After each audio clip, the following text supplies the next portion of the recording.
Hi, I am Rahul और welcome on my channel Rahul IAS academy. आज मैं स्टार्ट कर रहा हूँ एम लक्ष्मीकांत का डिस्कशन, जो कि यूपीएससी एंड पीसीएस एग्जामिनेशन के लिए बहुत इंपॉर्टेंट है। इसके हर स्टेटमेंट से लगभग क्वेश्चन पूछे जाते हैं। ओके, तो मैं बुक को ही रेफर करूँगा, क्योंकि अगर हम सिनॉप्सिस बना के करूँगा तो उसमें छूट जाएगा की पॉइंट, और अगर की पॉइंट छूटेगा तो वो एग्जामिनेशन के लिए वेरी डेंजरस, वो क्वेश्चन नहीं हो पाएगा। इसलिए हमें बुक को ही अपना मॉडल समझ के पढ़ाना ही चाहिए। ओके, तो मैं थर्ड चैप्टर से स्टार्ट कर रहा हूँ। इसके पहले हिस्टोरिकल बैकग्राउंड है। ओके, एंड कॉन्स्टिट्यूशन फॉर्मेशन है। तो मैं थर्ड चैप्टर से स्टार्ट करता हूँ, उसको बाद में देखूंगा, वो मॉडर्न इंडिया का भी पार्ट है। तो इस थर्ड चैप्टर है silent feature of the constitution. Okay, तो इसमें इस चैप्टर में बेसिकली मैं बता दूं क्या क्या है। तो इसमें बेसिकली पूरे कॉन्स्टिट्यूशन का जो है निचोड़ है इसमें। ठीक है, ये कॉन्स्टिट्यूशन का पार्ट नहीं है, ये सारे चैप्टरों का इसमें जो है एनालिसिस किया गया है। सारे जैसे fundamental right, DPSP, parliament and other सारा इसमें डिस्कस किया गया। तो हम इसको सारे जो है पॉइंट को देखेंगे एक बार। इससे आइडिया लग जाएगा क्या क्या हमें पढ़ना है आगे। और इसमें बहुत सारी चीज़ें दिया गया है, और इस चैप्टर से ही क्वेश्चन पूछे जाते हैं। तो अभी पता चल जाएगा आपको। और इसके बाद जो है प्रियम्बल स्टार्ट किया जाएगा। पहले इसको देखते हैं इसमें क्या क्या है। Silent feature of the constitution, constitution के क्या क्या फीचर हैं ये इसमें जो है देखा जाएगा। तो जो इंडियन कॉन्स्टिट्यूशन है वो unique in its content and the spirit. Okay, ये यूनिक है। दो the borrowed from the almost every constitution of the world, ये बेसिकली बारो किया गया है every constitution of the world, यानी कि लगभग सभी देशों से कुछ ना कुछ चीज़ें लिया गया है अपने संविधान को बनाने के लिए। ठीक है, उनके एक्सपीरियंस से हमने अपने में ले लिया है अपने संविधान में। तो वो अच्छी बात है, क्योंकि वो कोई भी कंट्री है, अगर वो 100 ईयर फॉलो किया है अपने कॉन्स्टिट्यूशन को, तो हम उसके एक्सपीरियंस से अपने में डालेंगे, तो ये अच्छी चीज़ है, ये बुरी चीज़ नहीं है। तो इसमें देखते हैं क्या क्या है। तो ये बेसिकली सेवरल साइलेंट फीचर हैं that distinguish it from the constitutions of the other countries. Okay, कुछ चीज़ें जो है डिफरेंट भी हैं। बेसिकली जब original constitution features of the constitution as adopt 1947, ठीक है, उसके बाद भी सेवरल अमेंडमेंट हुए हैं। जब उस ओरिजिनल फीचर वो होता है जब कॉन्स्टिट्यूशन को अडॉप्ट किया गया, ठीक है, 1949 में 26 नवंबर। ओके, और उसके बाद कई अमेंडमेंट हुए, जैसे seventh constitution amendment, 52nd sorry 42nd constitution amendment, 44 constitution amendment 1978 and 73rd, 74th, 97, 101, जो एंड जो 42nd कॉन्स्टिट्यूशन अमेंडमेंट है, इसको जाना जाता है मिनी कॉन्स्टिट्यूशन के नाम से। ठीक है, तो ध्यान में रखना, mini constitution. 42nd constitution amendment 1976 को मिनी कॉन्स्टिट्यूशन के नाम से जानते हैं। इसका कारण यह है कि important and the large number of the changes made by in it various parts of the constitution, इसके द्वारा बहुत सारे पॉइंट को चेंज किया गया कॉन्स्टिट्यूशन में। ठीक है, इसके बाद केशवानंद भारती जो है केस आया 1973 में। इसमें जो है आर्टिकल 368 पे जो है कुछ लिमिटेशन लगाया गया, और एक बेसिक स्ट्रक्चर का कॉन्सेप्ट लाया गया कि पार्लियामेंट इसके अनुसार ही चेंज कर सकता है। ठीक है, इसलिए बेसिक स्ट्रक्चर है।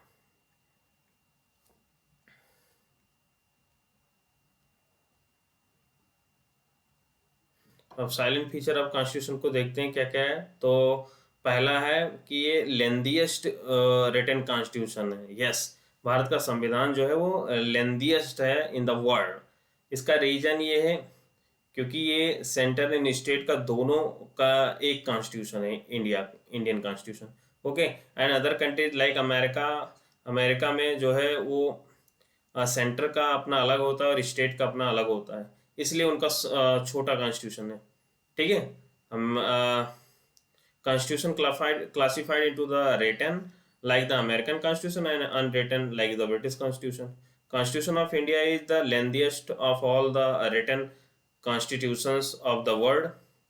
It is a very comprehensive and the elaborative and the detailed document. Okay, तो ये अपने फीचर हैं। और अब देखते हैं ओरिजिनली इंडियन कॉन्स्टिट्यूशन में क्या क्या था। ओरिजिनली यानी 1949 में जब अडाप्ट किए उस समय भारतीय संविधान में क्या क्या था। प्रेम्बल था, 395 आर्टिकल्स थे जो कि 22 पार्ट में डिवाइड थे, और उस समय 8 शेड्यूल थे। एंड प्रेजेंटली जो है अब इस समय कितना हो गया है, तो अब समझते हैं कितना हो गया है। मतलब देखते हैं, इस समय प्रेम्बल है और 470 आर्टिकल्स हैं, ये 25 पार्ट में डिवाइड हैं एंड 12 शेड्यूल हो गए हैं। ठीक है, और कैरीड आउट सिंस 1951 में लगभग 20 आर्टिकल को डिलीट किया गया है एंड 7 पार्ट को डिलीट किया गया है, और एडिट किया गया है 95 आर्टिकल को भारतीय संविधान में जोड़ा गया है। इसके साथ ही पार्ट 4 ये, पार्ट 9 ये, पार्ट 9B, पार्ट 4 ये आप जानते हो फंडामेंटल ड्यूटीज है, 9 ये जो है पंचायत से रिलेटेड है, और 9B म्यूनिसपैलिटीज से, और 14 ये जो है ट्राइब्यूनल से संबंधित है। ओके, और इसमें 4 शेड्यूल जोड़ा गया है। 9 किससे संबंधित है, फर्स्ट कॉन्स्टिट्यूशन अमेंडमेंट से संबंधित है। ठीक है, जमींदारी एबोलिशन से। एंड 10th क्या है, वो है डिस्क्वालिफिकेशन ऑफ द मेंबर्स, दल बदल कानून बोलते हैं हिंदी में। ओके, एंड 11th क्या है, 11th पंचायत से रिलेटेड है, एंड 12th क्या है, ये म्यूनिसपालिटी से रिलेटेड है। ठीक है, तो ये ध्यान में रखना, इतना चेंजेस हुआ है। No other constitution in the world has so many articles and the schedules. ठीक है, भारत का संविधान सबसे बड़ा है, सबसे ज़्यादा part and schedule and article रखता है। अब देखते हैं कि इसके क्या क्या फैक्टर हैं कि इसका साइज बड़ा है। ठीक है, इसके 4 फैक्टर हैं बेसिकली। पहला है geographical factors, because that is the vastness of the country and it's the diversity. Historical factors है क्योंकि इन्फ्लुएंस है constitution of India, government of India act 1935। ठीक है, जो कि बल्कि था। एंड सिंगल कॉन्स्टिट्यूशन है सेंटर और स्टेट का, ये मैंने बताया, सेंटर स्टेट का एक सिंगल कॉन्स्टिट्यूशन है इसलिए। एंड जो डी है मतलब चौथा है, वो dominance of the legal luminaries in the constituent assembly. Okay, and the constitution contained not only the fundamental principle of the governance but also the detailed administration provision किया गया है इसमें, इसलिए ये और लेंदी बना देता है। ठीक, तो इस कारण ये इसका साइज एलिफेंटाइन साइज है। सेकंड देखते हैं feature, drawn from the various source, बहुत वेरियस सोर्स से लिया गया है। various other the countries as well as from the government of India Act 1935 से लिया गया है। डॉक्टर बी आर अम्बेडकर ने इसके बारे में कहा था। Doctor B R Ambedkar proudly acclaimed that the Constitution of India has been the framed after the ransacking all the known constitutions of the world। ठीक है, भारत के संविधान को बनाया गया है दुनिया के सभी कॉन्स्टिट्यूशन को समझ के। ठीक है, आगे देखते हैं। Other provisions of the constitution have been the drawn from the constitution of the Canada, Australia, Germany, USSR, France and South Africa, Japan and so on. Many countries से जो है लिया गया है। The most profound the influence and the material source of the constitution is the government of India Act है भाई, इसका main source. इससे जो है फेडरल स्कीम लिया गया है 1935 एक्ट से, जुडिशरी के बारे में लिया गया है, द गवर्नर पावर लिया गया है, इमरजेंसी पावर्स लिया गया है। ये ध्यान रखना, इमरजेंसी पावर की बात कर रहा है। फंडामेंटल राइट को कट करने की बात की जाएगी तो वो वेबिनार कॉन्स्टिट्यूशन है कि जर्मनी से लिया गया है। ठीक है, तो ये ध्यान रखना। And the public service commission 1935 से ही लिया गया है। And most of the administrative details drawn from this act. Okay, more than half of the provisions of the constitution are the identical or to or bear ये close resemblance to the act of 19, मतलब आधे से ज़्यादा जो है source, आधे से ज़्यादा कॉन्स्टिट्यूशन का सोर्स जो है 1935 एक्ट है। ओके, थर्ड साइलेंट फीचर को देखते हैं, blend of rigidity and the flexibility. Rigidity and flexibility की बात की जाती है तो Indian constitution classified into the rigidity and flexible. ये rigidity constitution is that the requires ये special procedure for it the amendment. Okay, तो और फॉर एग्जांपल अमेरिकन कॉन्स्टिट्यूशन और रिजिड कॉन्स्टिट्यूशन है, एंड ए फ्लेक्सिबल कॉन्स्टिट्यूशन उसके लिए जो है one that can be amended in the same manner of the ordinary law are made. Okay, तो वो इजीली फ्लेक्सिबल जो होता है कॉन्स्टिट्यूशन वो इजीली अमेंडमेंट हो जाता है। ठीक है, और जो भारत का constitution Indian constitution neither the rigid, ठीक है,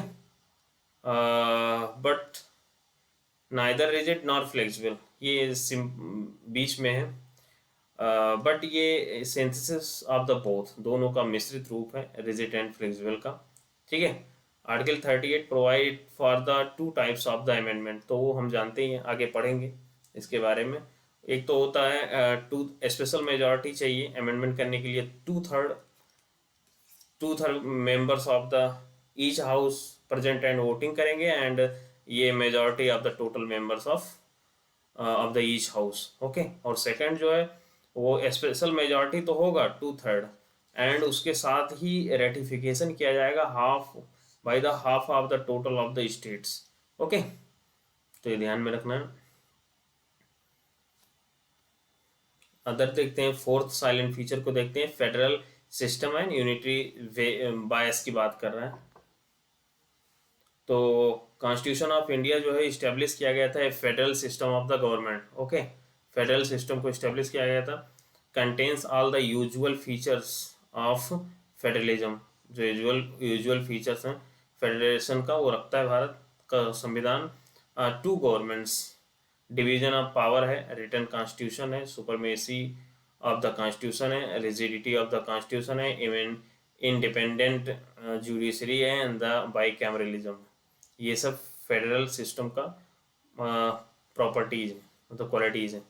ठीक है, और however the Indian constitution contain the large number of the unitary और the non federal features. Unitary features भी रखते हैं, देखो कौन कौन से रखते हैं, तो बेसिकली स्ट्रॉन्ग सेंटर का रखता है, सिंगल कॉन्स्टिट्यूशन का रखता है, सिंगल सिटीजनशिप, ये सब यूनिटरी फीचर हैं। Flexible of the constitution, integrated judiciary, appointment of the state governor by the centre, all India services and the emergency provisions and so on, ये सभी यूनिटरी फीचर हैं Indian constitution में, तो ध्यान में रखना।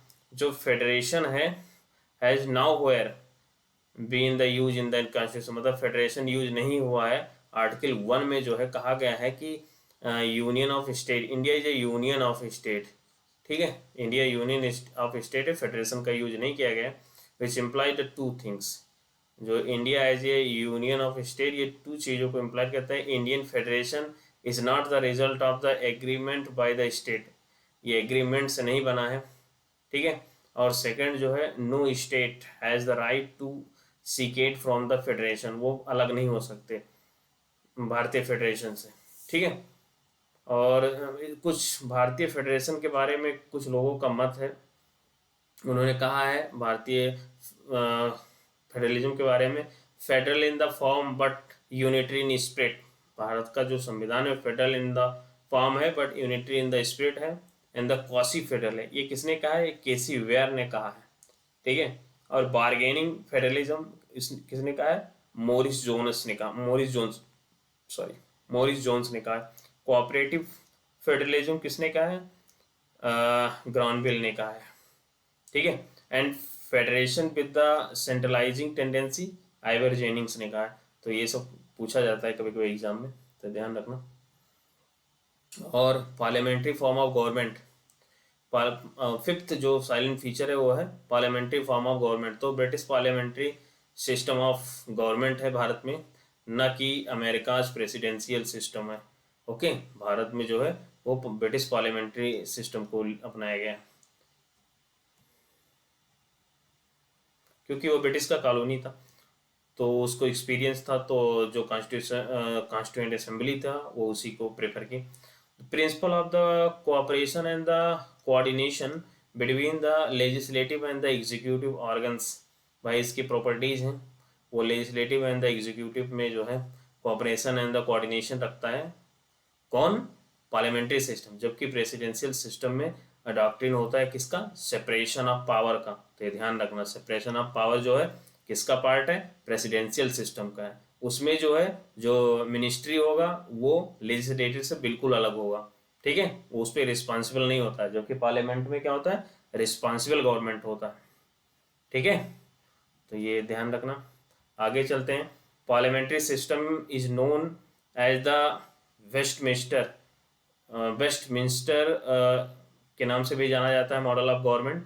तो ध्यान रखना, वेस्टमिंस्टर एक प्लेस है, कहाँ? ब्रिटेन में, जहाँ पे पार्लियामेंट है ब्रिटेन का, तो इसी नाम से इसे वेस्टमिंस्टर कहा जाता है, ठीक है। इसे रिस्पॉन्सिबल गवर्नमेंट भी कहा जाता है, कैबिनेट गवर्नमेंट भी कहा जाता है। The constitution establish the parliamentary system not only at the centre but state, ठीक है, स्टेट में भी वही होता है, रिस्पॉन्सिबल होते हैं कौन? एग्जीक्यूटिव लेजिस्लेटिव के प्रति, तो वहाँ भी है। तो यही कह रहा है। The feature of the parliamentary government in India, तो ये presence of the nominal and the real executive होते हैं पार्लियामेंट्री, दो अलग अलग होते हैं। मेजॉरिटी पार्टी रूलिंग होती है, collective responsibility of the executive to the legislature होता है। एंड डी क्या होता है? मतलब और क्या होता है? Membership of the minister in the legislator, yes, member होते हैं राज्यसभा और लोकसभा के, कौन? कैबिनेट मिनिस्टर या ministers, council of minister. And leadership किसका होता है? Leadership of the prime minister और द चीफ मिनिस्टर। और क्या होता है? Dissolutions of the lower house, lower house का डिजोल्यूशंस होता है, अथवा लोकसभा और असेंबली, ठीक है। तो ये सब काफ़ी इंपॉर्टेंट है, यहाँ से क्वेश्चन बनते हैं। और ब्रिटिश पैटर्न जो है, Indian parliamentary system are the largely based on the British pattern पर है। There are the some fundamental differences between two, मतलब ब्रिटिश पैटर्न और इंडियन पैटर्न में कुछ अंतर भी है, मतलब उसी को फॉलो करता है बट थोड़ा डिफरेंस भी है, क्योंकि इंडियन पार्लियामेंट इज नॉट ये sovereign body. Indian parliament sovereign body नहीं है, ठीक है, कुछ भी कानून नहीं बना सकती, जबकि ब्रिटिश पार्लियामेंट्री सॉवरेन है, ये ध्यान में रखना, सॉवरेन बॉडी है। Further the Indian states has and the elected head होते हैं, इसलिए भारत जो रिपब्लिक है, while the British states has the hereditary heads, monarchy होता है, वहाँ वहाँ क्राउन होता है, ठीक है, तो ये डिफरेंस है। And parliamentary system whether India और the Britain, the role of the prime minister have become so significant and the crucial that the political scientists like called the, इसे कहते हैं पार्लियामेंट्री सिस्टम को क्या कहते हैं? Prime ministerial government. तो ये ध्यान रखना। सिक्स्थ साइलेंट फीचर को देखते हैं इंडियन कॉन्स्टिट्यूशन के, synthesis of the parliamentary sovereignty and the judicial supremacy. जो पार्लियामेंट्री सॉवरेनिटी है ये ब्रिटेन का है, और जबकि जुडिशियल सुपरमेसी कहाँ का है? यूएसए का है। तो ये ध्यान में रखना है, मोटा मोटा बात। Doctrine of the super sovereignty of the parliament associated with the किससे? British parliament, while the principle of the judicial supremacy किससे संबंधित है? American supreme court, okay. और जो इंडियन पार्लियामेंट्री सिस्टम है differ from the British system. Scope for the judicial review power of the Supreme Court in India is narrower than the what existence in US. Yes, बिल्कुल, जो US का जो judicial review का जो power है उससे Indian जो supreme court है वो कम पावर रखता है, तो ये यही कह रहा है। American constitution provides the dual process of law, okay, sorry, due process of law against the procedure establish by law, ठीक है, वहां ड्यू प्रोसेस ऑफ लॉ है, ओके, जो कि आर्टिकल इंडियन कॉन्स्टिट्यूशन में आर्टिकल 21 के अंतर्गत आता है।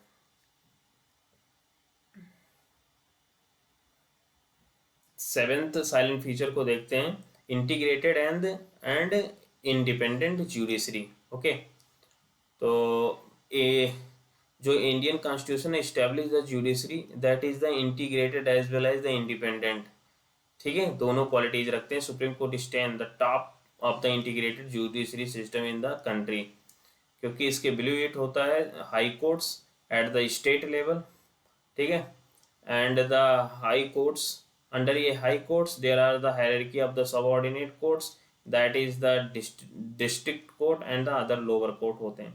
ठीक है, the single system of the court enforce both the central as well as the state laws. Okay, unlike the USA where the federal laws are the enforced by the federal judiciary and the state laws are the enforced by the judiciary, यानी कि वहाँ integrated judiciary system नहीं है। जैसे centre का अलग देखता है सुप्रीम कोर्ट यूएस में, एंड हाई कोर्ट जो देखता है वो स्टेट का देखता है। तो भारत में भी डिफरेंस है। तो जो सुप्रीम कोर्ट है इज ए फेडरल कोर्ट है, highest court of the appeal है। ओके, और मतलब भारत का सुप्रीम कोर्ट, एंड गार्जियन है ऑफ द फंडामेंटल राइट्स का of the citizen, and guardian किसका, कॉन्स्टिट्यूशन का भी गार्जियन। तो ये क्वेश्चन पूछा जाता है यहाँ, ये वेरी इंपॉर्टेंट है। आगे देखते हैं, supreme court charge on the जो सुप्रीम कोर्ट का जो एक्सपेंसेस है वो किस पे है, कंसोलिडेटेड फंड ऑफ इंडिया पे। तो ये भी इसके साइलेंट फीचर को देख रहे हैं, बाकी डिटेल्स में इसको डिस्कस करूंगा। ठीक है, one by one. Eighth silent feature को देखते हैं, फंडामेंटल राइट के बारे में बात कर रहा है। तो पार्ट थर्ड में है फंडामेंटल राइट इंडियन कॉन्स्टिट्यूशन में।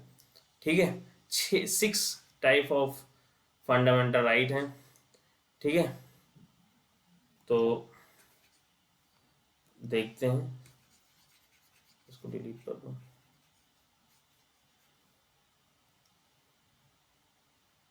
Six type of fundamental right हैं। कौन कौन सा, right of equality article 14 to 18 है, right of freedom article 19 to 22 है, right against the exploitation article 23 and 24 में है, right to freedom of religion article 25 to 28 है, and cultural and the educational right article 29 and 30 है। ठीक है, cultural educational right of the constitution remedies है article 32 में। तो ये सब फैक्ट है, very important for the examination.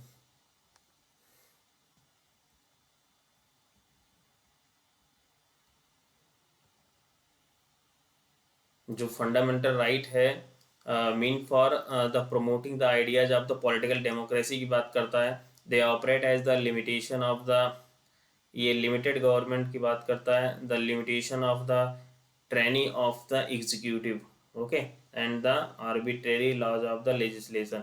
ये वेरी इंपॉर्टेंट, हर साल यूपीएससी में पूछा जाता है ये।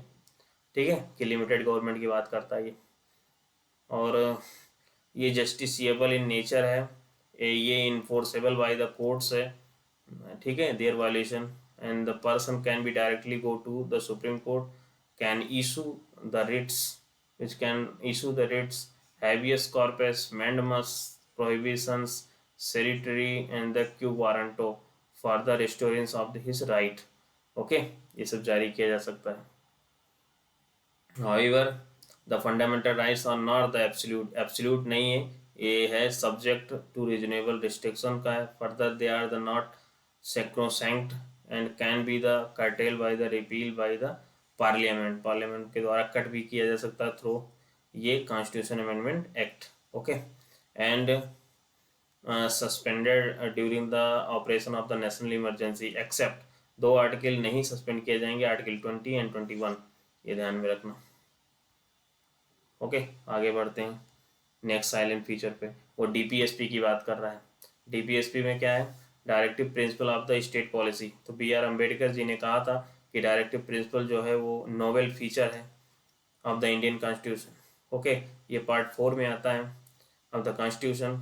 इसमें 3 ब्रॉड कैटेगरीज में डिवाइड किया गया, socialism, Gandhism, and the liberal intellectual. Okay, 3 type के हैं, तो इसको बारी बारी से पढ़ा जाएगा।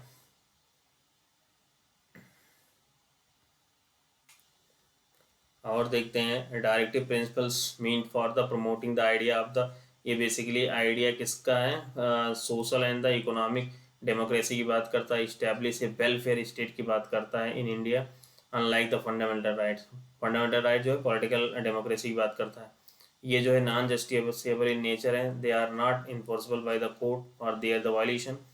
और जो है ये डिक्लेयर करता है itself these the principle are the fundamentals in the governance of the country. Okay, इसी के आधार पर कानून बनाया जाते हैं, स्कीम्स वगैरह। Okay, and it shall be the duty of the state to apply these the principle to making the law। Okay, कानून बनाने के लिए इसको उपयोग करते हैं। And the real force sanctions behind them the political that is the public opinion. Okay, Minerva mills case 1980 में आया था। बेसिकली सुप्रीम कोर्ट ने इसमें कहा था the Indian constitution is founded on the bedrock of the balance between the fundamental right and the DPSP. Okay, तो इसमें कहा गया था, बैलेंस की बात की गई थी फंडामेंटल राइट एंड डीपीएसपी में। आगे बढ़ते हैं, नेक्स्ट साइलेंट फीचर देखते हैं of the Indian constitution. Fundamental duties के बारे में देखते हैं। फंडामेंटल ड्यूटीज जो है ये ओरिजिनल कॉन्स्टिट्यूशन में नहीं था। ओके, ये ओरिजिनल कॉन्स्टिट्यूशन में नहीं था, ये केवल और केवल सिटीजन के लिए है, बाहरी लोगों के लिए नहीं है, ये ध्यान रखना। आर्टिकल 15, 16, आर्टिकल 15, 16, 19 एंड 29 एंड 30, ये जो 5 आर्टिकल हैं ये केवल ओनली सिटीजन के लिए हैं, नॉन सिटीजन के लिए नहीं है। ठीक है, केवल इंडियन के ऊपर लागू होगा। इसी प्रकार जो फंडामेंटल ड्यूटीज हैं वो केवल इंडियन सिटीजन के ऊपर लागू होगा।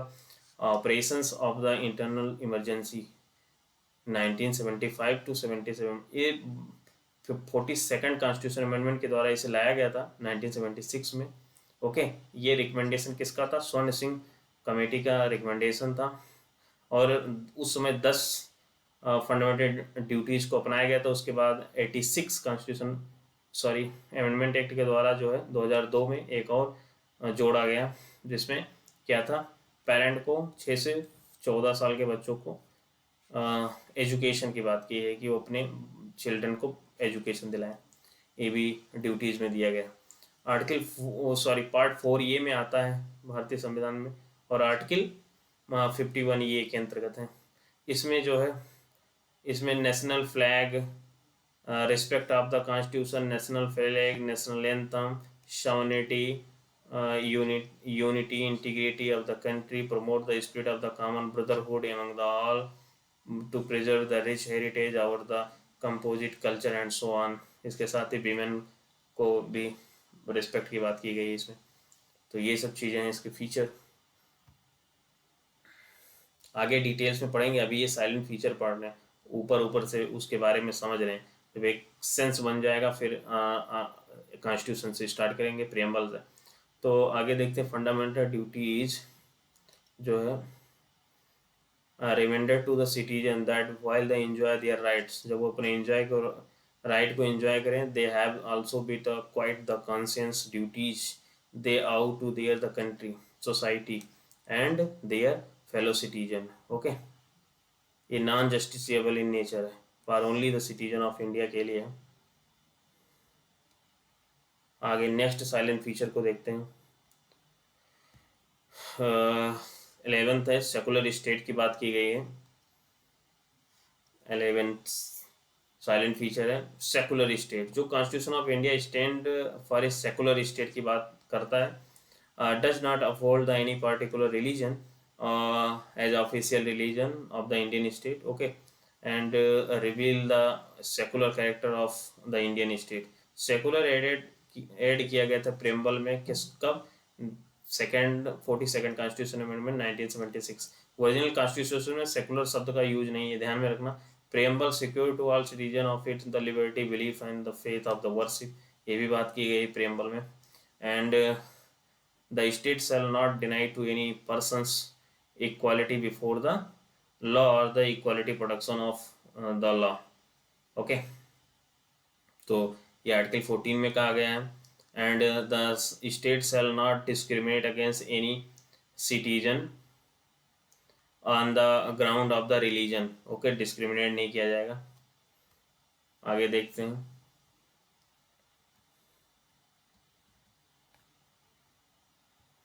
आर्टिकल 16 जो है इक्वालिटी ऑफ अपॉर्चुनिटी की बात की है टू ऑल सिटीजन आर्टिकल 16 में, and all persons are the equally entitled freedom of the conscience and the right to freely profess, practice and the propagate the religion, article 25। Next move करते हैं article 26 जो कि religion को management की बात की गई है, right to manage its religion affair, article 26, and compel to pay the taxes, no person shall compel to pay the taxes on the promotion of the particular religion, okay, रोका गया है। No religion instruction shall be the provided the any education institution maintain by the state, जो state के द्वारा जिसको maintain किया जाएगा उसमें कोई भी रिलीजियस इंस्ट्रक्शन नहीं होगा, आर्टिकल 28। एंड आर्टिकल 29 में क्या है, any sections of the citizen shall have the right to conserve it the distinguished language script and the culture की बात की गई है, ठीक है। आर्टिकल 30 में क्या है, all the minorities shall have the right to establish and administer educational institutions of their the choices, okay। And 44 में क्या कहा गया है, the state shall the endeavor to secure the all citizen of the uniform civil code की बात की गई, okay. आगे देखते हैं, कुछ कंपेरिजन किया गया western concept of the secularism, जो वेस्टर्न कॉन्सेप्ट है सेकुलरिज्म का, उसमें जो है स्टेट एंड जो रिलीजन है उसको अलग होने की बात की गई है, चर्च एंड द स्टेट्स को अलग अलग होने की बात की है, पॉलिटिक्स को चर्च से अलग किया गया, ठीक है, क्योंकि वहाँ पे पहले बहुत ज़्यादा इंटरफेयर था, इसलिए वहाँ अब बिल्कुल अलग है पॉलिटिकल इंस्टीट्यूशंस से चर्च, जबकि भारत में ऐसा नहीं है, उनका negative concept of the secularism, जबकि भारत में इंडियन सिचुएशन अलग है, यहाँ पे जो है मल्टी रिलीजियस कंट्रीज हैं, ओके, डाइवर्सिटी है, तो इंडियन कॉन्स्टिट्यूशन में क्या प्रावधान है कि ये positive concept of the secularism है, यहाँ given all equal respect to all religion और the promoting all the religions equality, okay, सबको प्रमोट किया जाता है, सबके वेलफेयर के लिए काम किया जाता है, ठीक है।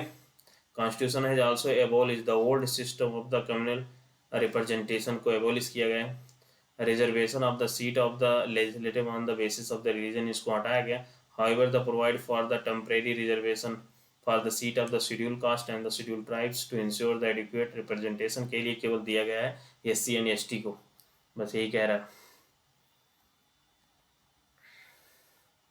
और नेक्स्ट साइलेंट फीचर आप कॉन्स्टिट्यूशन का देखते हैं कि ये यहाँ पे यूनिवर्सल एडल्ट फ्रेंचाइज है इंडिया में, मतलब कि 18 ईयर्स के ऊपर जो है आप इलेक्शंस में पार्टिसिपेट कर सकते हो, मतलब सॉरी वोटिंग कर सकते हो, basis of the election the Lok Sabha and the state legislative assemblies, every citizen who is not less than the 18 years has to right to vote without any discrimination of the caste, race, religion, sex, literacy, wealth, so on। the voting age of the reduce किया गया था, 18 से 21 21 से 18 किया गया था, किस constitution के अमेंडमेंट के द्वारा, ये किया गया था 1989 में 61 कॉन्स्टिट्यूशन अमेंडमेंट के द्वारा, ठीक है, ये ध्यान रखना 1989 याद रखना।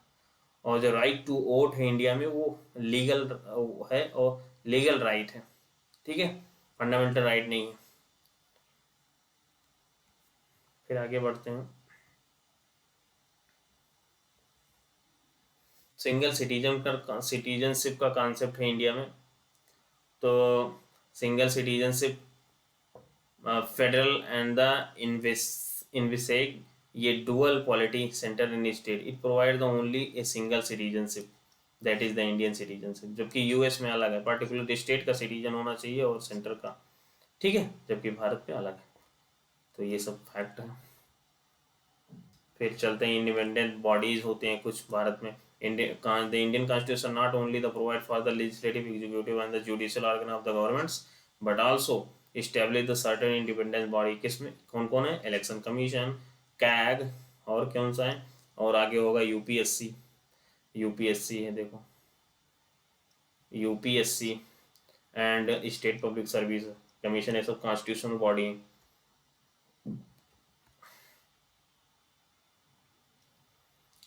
इसके बाद है साइलेंट फीचर में नेशनल इमरजेंसी प्रोविज़न, 3 प्रकार के होते हैं नेशनल, एक होता है नेशनल इमरजेंसी और दूसरा होता है स्टेट इमरजेंसी जो इसे प्रेसिडेंट रूल भी कहते हैं, एक financial emergency.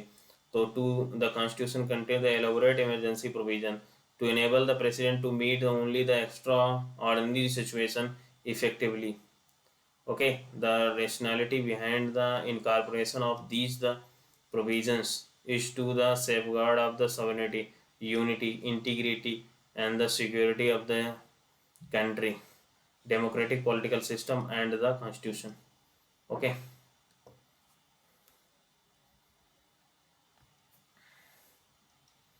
The constitution, three type of the emergencies India में। नेशनल इमरजेंसी, ये basically war, external aggressions and armed rebellions, जो कि आर्टिकल 352 के अंतर्गत आते हैं। इस आधार पे नेशनल इमरजेंसी लगेगा। स्टेट इमरजेंसी जो होता है उसे प्रेसिडेंट रूल भी कहते हैं। ये ग्राउंड होगा failure of the constitutional machinery in the state, ये आर्टिकल 356। इसके साथ ही failure to comply with the direction of the centre, अगर वो सेंटर का डायरेक्शन मानने में फेल होता है तो वो आर्टिकल 365 के अंतर्गत जो है प्रेसिडेंट रूल लग सकता है। इसके साथ ही financial emergency on the ground of the threat of the financial stability and the credit of the India, article 360। Okay, financial emergency को 360 में रखा गया। और देखते हैं central government became the all powerful and the state go into the total control on the center. It convert to federal structure into the unitary one without a formal amendment of the constitution. Okay, national emergency के दौरान वो unitary nature रखने लगता है Indian constitution. और फिर 16th देखते हैं, 3 टियर गवर्नमेंट है इंडिया में। पहले 2 था लेकिन वो लोकल्स को लाया गया। ओरिजिनली इंडिया जो है फेडरल कॉन्स्टिट्यूशन तो प्रोवाइड द ड्यूअल पॉलिटी, कौन सा, सेंटर एंड स्टेट को रखता था। लेटर में 73rd and 74th constitution amendment हुए 1992 में।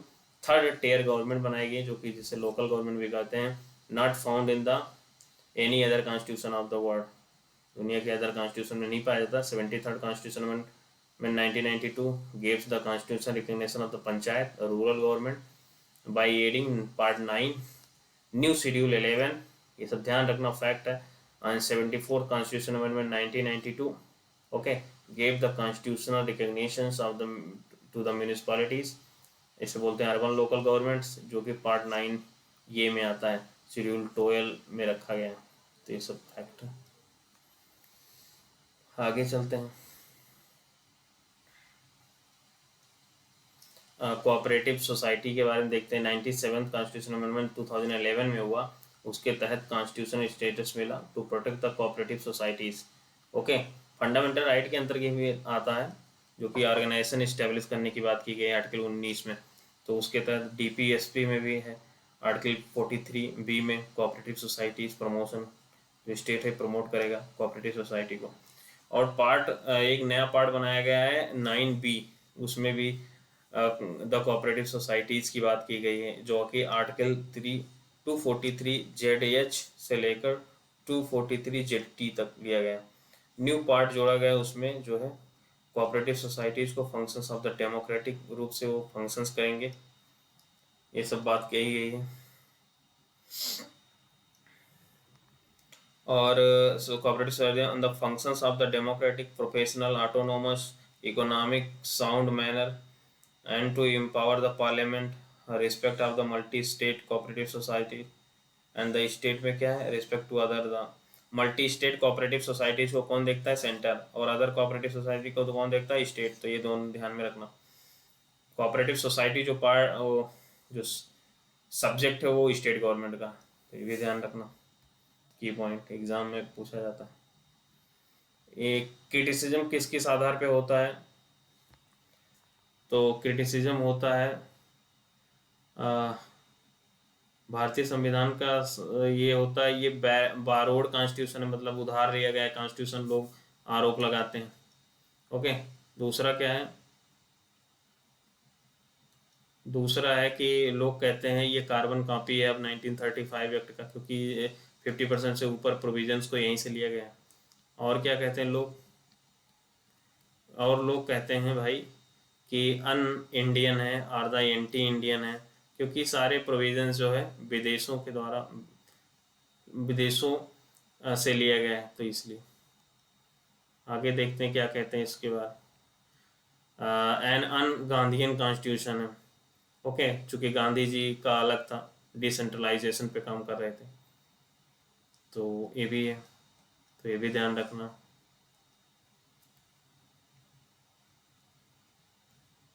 और क्या इसके बारे में बोला जाता है क्रिटिसाइज में? पैराडाइज ऑफ द लॉयर्स, भाई जो कानून बनाते मैक्सिमम लोग लायर थे, ये भी क्रिटिसाइज किया गया इस बात को लेकर भी। अब कॉन्स्टिट्यूशन में जो है पार्ट को देखते हैं कौन कौन से पार्ट हैं। तो पहला पार्ट जो है वो यूनियन एंड, फर्स्ट पार्ट में द यूनियन एंड टेरिटरी है, सेकंड पार्ट में जो है सिटीजनशिप है, एंड थर्ड पार्ट में फंडामेंटल राइट, फोर्थ पार्ट में डीपीएसपी, फिफ्थ में फंडामेंटल ड्यूटीज। तो ये सब हम लोग देखे हैं, फिर रिवाइज कर लेते हैं एक बार। आप आर्टिकल भी देख लो उधर साइड में। और पार्ट जो है 5 में क्या क्या दिया गया है? पार्ट 5 में यूनियन गवर्नमेंट आते हैं, उसमें executive, parliament, legislative powers, union judiciary, CAG, ये सभी आते हैं इसके अंतर्गत। ओके, एंड पार्ट 6 में क्या क्या है? पार्ट 6 में जो है, पार्ट 6 में state government, general and the executive. इसी में जो है पार्ट 6 में state legislative powers of the governors, high courts and the subordinate courts, the states in the part B and the first schedule delete कर दिया गया है। ये जो है ध्यान में रखना, 7 शेड्यूल को डिलीट कर दिया गया है आर्टिकल 338 को। और 8 क्या है? 8 यूनियन टेरिटरी से संबंधित है। 9 क्या है? पंचायत से रिलेटेड है। 9 ये क्या है? म्यूनिसपालिटी से रिलेटेड है, municipalities, urban local body. And 9B क्या है? ये कोऑपरेटिव सोसाइटी से संबंधित है। 10 क्या है? Schedule and the tribal area से संबंधित है। एक 11 क्या है? Relative relation between the union and the states, legislative relations and the administrative relations. 12 क्या है? Finance and the property contracts and the suits. 12 में फाइनेंस, बारोइंग्स ये सब लिया गया है। Property, contract, right, liabilities, obligation, suits, ये सब हैं। और राइट टू प्रॉपर्टी भी है आर्टिकल 30A में। ठीक है, इसे हटा दिया गया था 44 कॉन्स्टिट्यूशन अमेंडमेंट के द्वारा 1978 में। ओके, फंडामेंटल राइट से हटा के इसे कॉन्स्टिट्यूशनल राइट या लीगल राइट बनाया गया है। तो कॉन्स्टिट्यूशन लीगल और कॉन्स्टिट्यूशन राइट याद रखना। और पार्ट 13 में क्या है? Trade, commerce and the intercourse with in the territory of India. And 14 में क्या है? Services under the union and the states. इसमें सर्विसेज,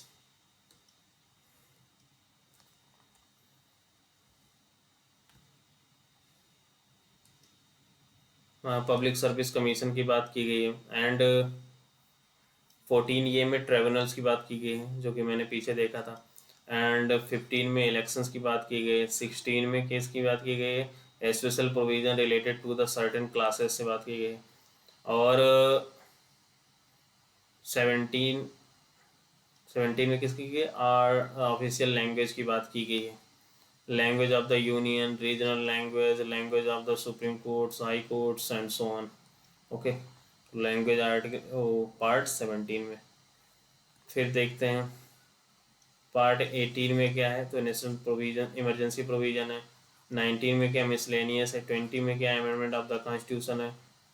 21 में क्या है? Temporary, transitional and the special provision है। 22 में क्या है? Short title, commencement authorities, text in the Hindi and the repeal. Okay, कुछ अदर नोट पॉइंट में देखते हैं क्या क्या है। तो ये है कि आर्टिकल्स, जो पार्ट 7 था उसको डिलीट किया गया था। ठीक है, वो स्टेट पार्ट भी स्टेट से रिलेटेड था और deleted by the 7th amendment. 7th amendment के द्वारा 1956 में डिलीट किया गया था। Other hand the part 4A क्या है? ड्यूटीज। एंड 14 ये क्या है? ट्रिब्यूनल्स। इसको ऐड किया गया था किसके द्वारा? ये 42nd कॉन्स्टिट्यूशन अमेंडमेंट 1976 के द्वारा ऐड किया गया था। और जो 9 ये है एडिट किया गया था 74 कॉन्स्टिट्यूशन 1992 के तहत, जो अर्बन लोकल गवर्नमेंट की बात की है। 9B को 97 कॉन्स्टिट्यूशन अमेंडमेंट के द्वारा। ठीक है, तो ये सब फैक्ट है, वेरी इंपॉर्टेंट है, हर एग्जाम PCS UPSC सभी में पूछा जा रहा है। इंपॉर्टेंट आर्टिकल्स को देखते हैं।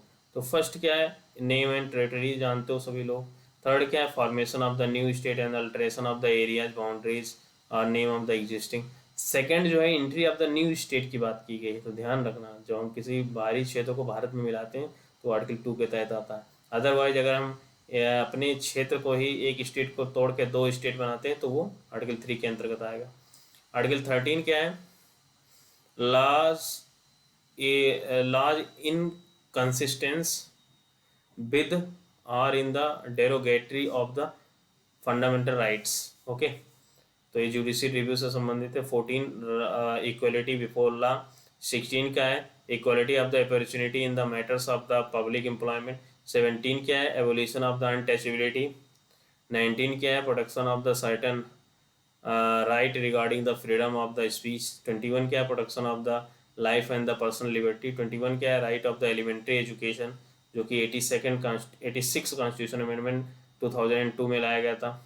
ओके, एंड 15 क्या है, वही है, freedom of the conscience of the free profess practice and the propagation of the right. Article 30 क्या है, right of the minorities to establish and the administer the education institutions. Article 31C क्या है, saving of the laws giving effect to certain directive principles. 32 क्या है, remedies for the enforcement of the fundamental rights including the writs. 38 क्या है, state to secure ये social order for the promotion of the welfare of the people. 40 क्या है, वो village panchayat से related है।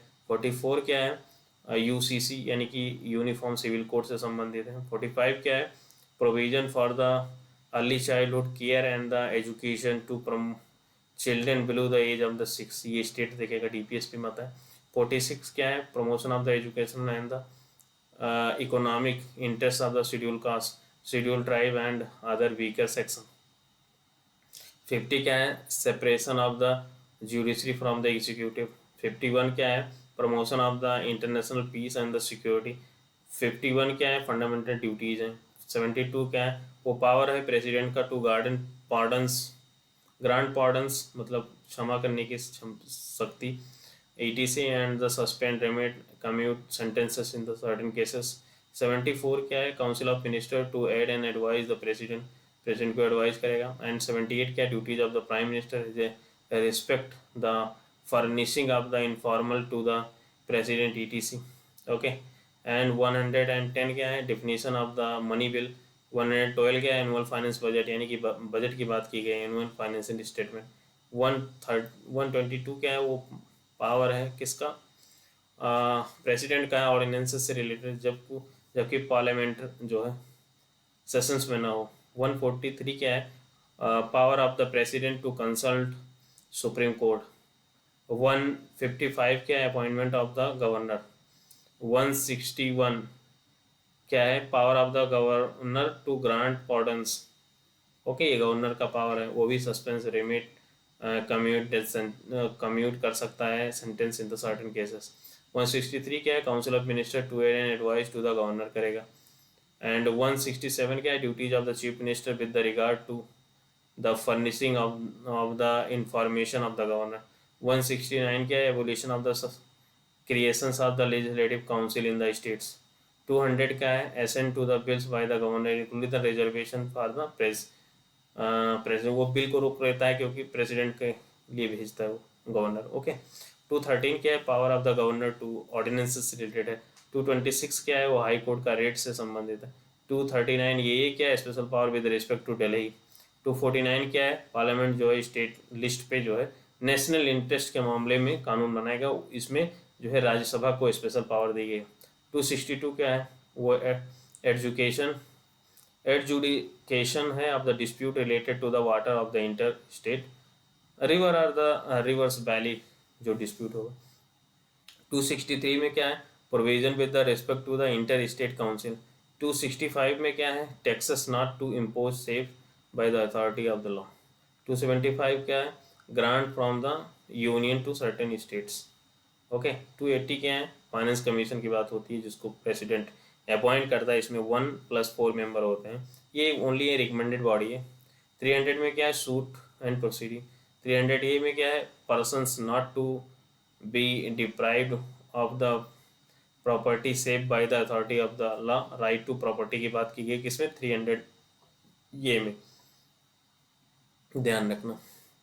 311 में क्या है, dismiss the removal of the reduction in the rank of the persons employed in the civil capacities under the union और a state.